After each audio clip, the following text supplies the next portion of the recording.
Oh, hey, Bobby. Up on the dock. Yachting? Oh, man. Yeah? Let me tell you about that thing. Oh, thanks, man. That thing is Thanks, that means so much. none of your stinking business. No, no, he got me. He got me. No!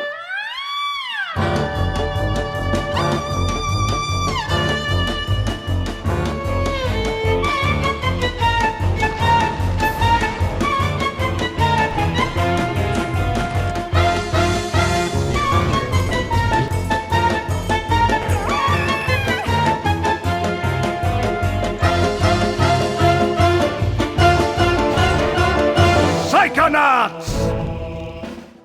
Psychonauts is good. But it's not just good. It's all different kinds of good. Psychonauts is a 3D platformer released in 2005 as the first title of developer Double Fine. Although it was initially a commercial failure, Psychonauts was showered with critical praise and has amassed a growing fanbase over the years. At first glance, the game is a strange amalgam of genres and themes. You play as Raz, a circus brat who attends Whispering Rock Psychic Summer Camp, to become a psychonaut, a superpowered secret agent. It's wild. You got Cold War era spies, supernatural psychic powers, mental health, monster movies, and meatballs. Does anyone remember that movie? I do. It's about summer camp. All of these relatively separate ideas come together to create this fantastic brain soup that's not only cohesive, but it's great for dinner parties. So good and tasty. So without further ado, let's dig in. Welcome to the Psychonauts Odyssey.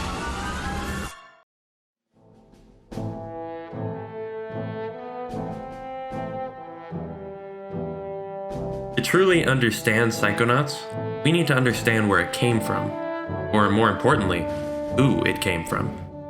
Double Fine Studios was started in 2000 by Tim Schafer. Before this, Tim worked at LucasArts, where he almost exclusively worked on point-and-click adventure games. Games including Grim Fandango, Monkey Island, and Full Throttle. With that in mind, it was a daring choice for Double Fine's premiere release to be a 3D platformer.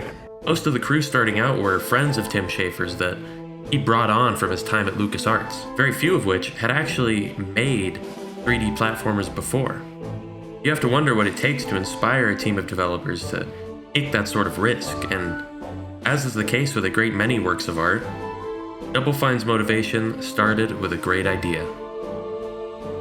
During the production of Full Throttle, Tim had the idea for a stage taking place inside the main character's mind during a psychedelic trip.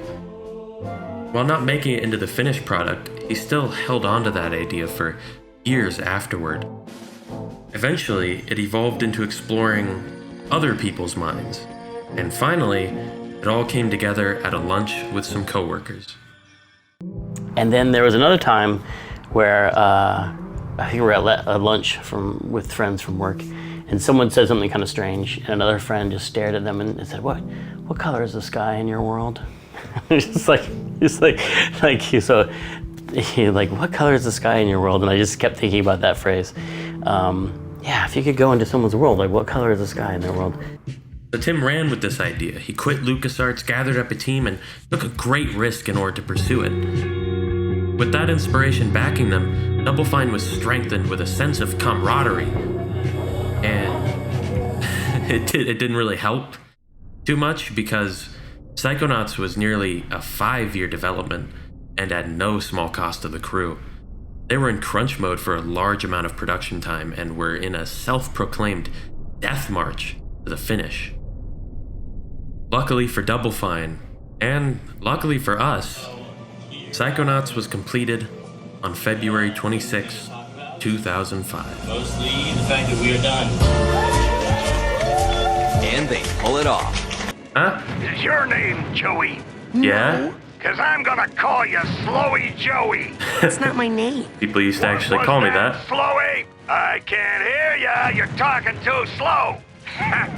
Alright, fine. Move it along. When you enter Whispering Rock Psychic Summer Camp, you're immediately introduced to a wide cast of characters and motivated to explore. The gameplay for Psychonauts is pretty straightforward for a platformer. You can jump, you can punch, you can climb. However, there is a really nice touch in how these mechanics are embedded in your character.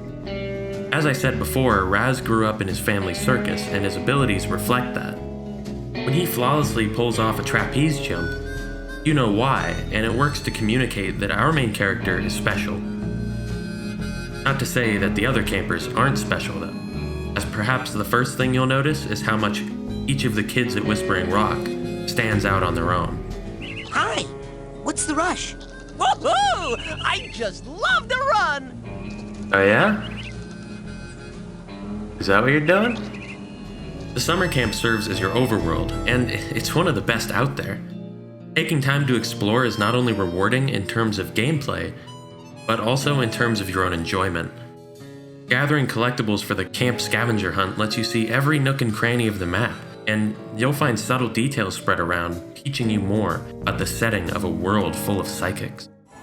However, once you report to the first stage, basic braining, you enter the real meat of the game. Raz, along with some other students, enter the mind of their coach, and use the quite literal battlefield of his mind as a boot camp.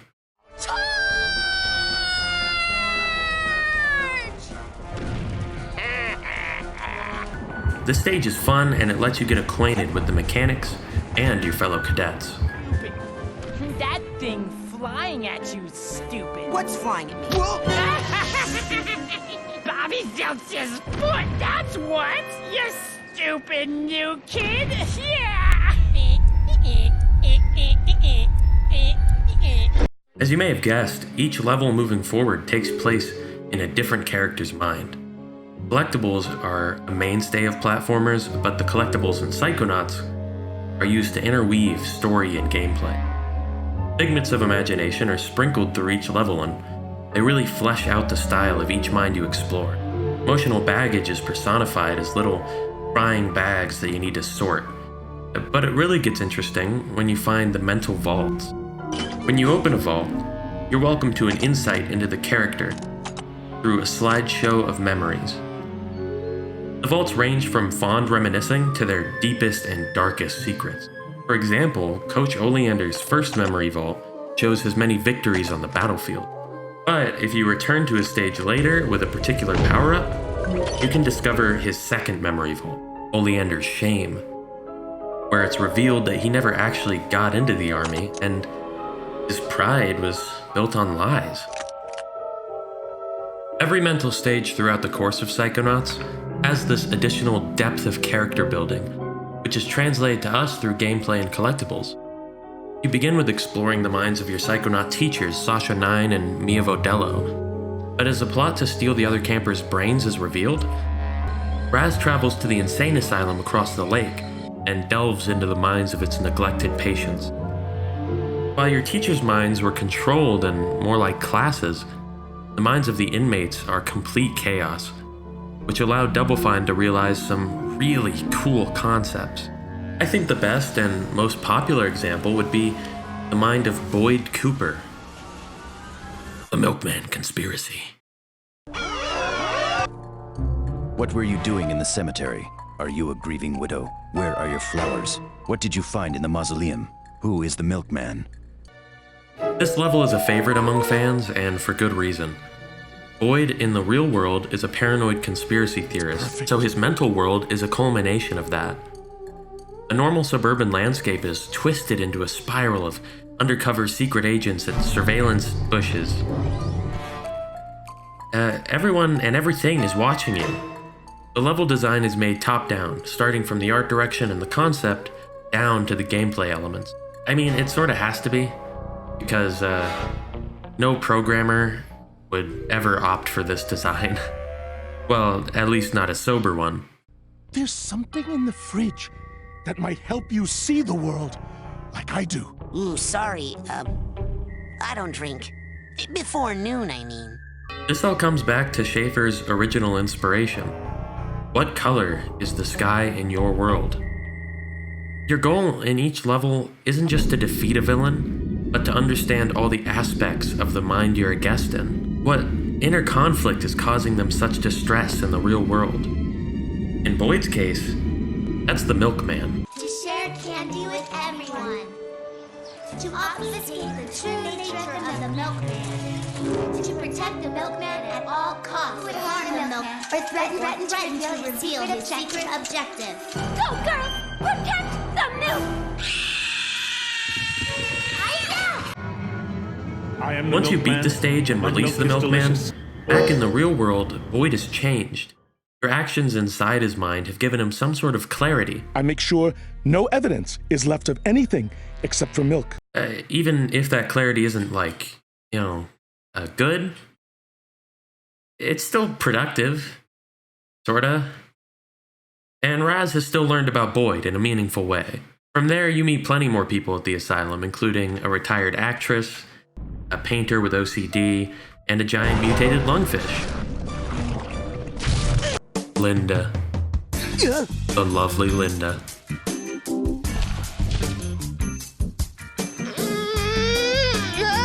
Even as you approach the final stage and enter the mind of the main antagonist, your goal changes from defeating them to defeating their demons. Bosses usually represent a struggle that your host, I guess, is facing. My favorite is the boss in Agent Sasha 9's mind. Sasha prides himself on keeping strict control over his own mind, and Raz uses it as a training ground. It's so empty. However, once Raz overloads the training program, aspects of Sasha's past start bursting out. And as pressure builds, a giant amalgamation of sensors bursts out from his mind.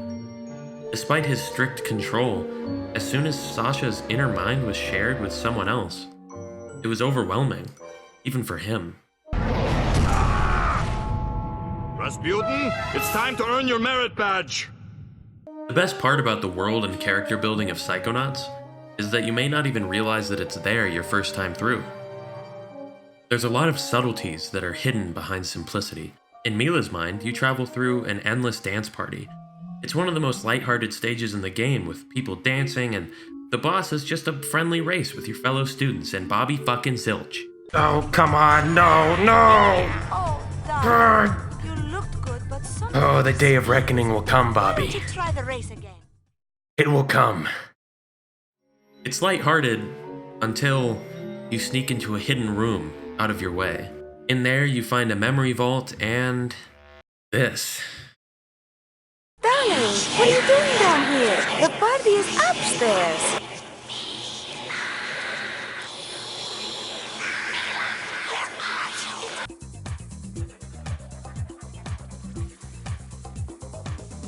Oh, come on, Raz, read the room. Mila's backstory isn't shoved down your throat in a cutscene, but presented subtly in a room where many players will never even explore. Players are rewarded for taking their time and investing themselves in the game, which is a fantastic way to create replay value. And you're even more rewarded for taking your time in the overworld, on the campground. The campers have story arcs of their own, but you won't even discover that unless you take your time to explore the campgrounds. As you progress and collect, collectibles, you can interact with campers scattered around Whispering Rocks. It's nothing if not endearing as hell. Punch you. That's what that means. I am the hideous hulking lungfish of Lake Oblongata. I can breathe air and love to eat the brains of little boys.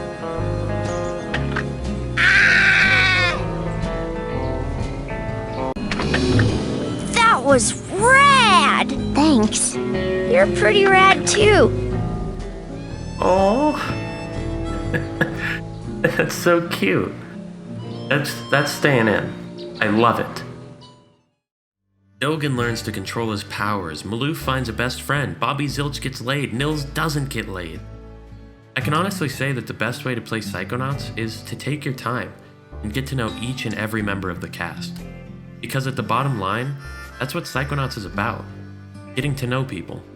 Learning what they want and what they fear. Figuring out what color the sky is in their world. You even do this with the main villain, and eventually, Raz is able to better understand himself, his strained relationship with his father. In Psychonauts, no one is irredeemable, and that's kind of beautiful. Except for you, Bobby. You'll never be redeemed. You'll never be forgiven. Second time's the charm, you popcorn-looking coward. Yeah! Oh, yes! Did it! You're Oh, what, Bobby? What, you gonna cry? Gonna cry? You gonna cry, Bobby? Cry for me, Bobby. I apologize. Let's move on. So that may be the end of Psychonauts, but it's not quite the end of its story. That's because in January of 2016, Psychonauts 2 was successfully crowdfunded for $3.8 million. That may seem sort of commonplace now, but Double Fine has a pretty particular relationship with crowdfunding. In 2012, Double Fine started a Kickstarter for the Double Fine Adventure, a promise to make a classical point-and-click adventure game, as well as a documentary of its production. They decided to do that largely because of the problems they'd had with publishers in them, especially in regards to adventure games. At the time, a large studio funding a game through crowdfunding was unheard of, and Double Fine was skeptical of its success, only posting a $400,000 goal. But in a twist to them and everyone else, their Kickstarter broke its goal in 8 hours. And within the month, it had raised over $3 million. It was a breakthrough in the potential of crowdfunding and in the gaming industry. Double Fine had caught lightning in a bottle. Part of my skeptical, pessimistic brain that says, well, you could never do this again. That this was really kind of this one-time perfect storm thing. But I don't know, I mean, maybe not. And they did do it again, for Psychonauts 2. Why is it so important that Psychonauts 2 was crowdfunded as opposed to being published normally? Well, it's because Psychonauts is art. Okay, let me explain. If someone asks me if I think video games are art, it's probably my first example, because it manages to say so much with so little. And the fact that fans were able to make it happen without the incentives of large-scale publishers makes it that much more special. In this case, I think Tim will say it better than me. But I don't want to say this is the end of the, the old games industry as we know it. It's not. And it's not like a total replacement of all publishers and publishing games. There still might be a few games made by publishers after today. Just a couple games. But it does mean, if you've ever been told that you're part of a niche market, if you've ever when you were a kid and you had your favorite TV show canceled, or you hear about your favorite band being dropped by their label for not selling enough, and you've just been like, why does a big company get to choose what music I listen to, or what movies I watch, or what TV shows I watch, or what game I get to play? Now you know that they can't do that anymore. You can choose. So thanks everybody very much. People supported Psychonauts 2 because it meant something to them. It impacted them, and they wanted more of it. What Tim said about choice really sticks with me, because choosing what media and what art you consume can have a profound impact on your life and who you are. And I think that Psychonauts 2 is an example that, in at least a small way, you get to choose the color of the sky in your world.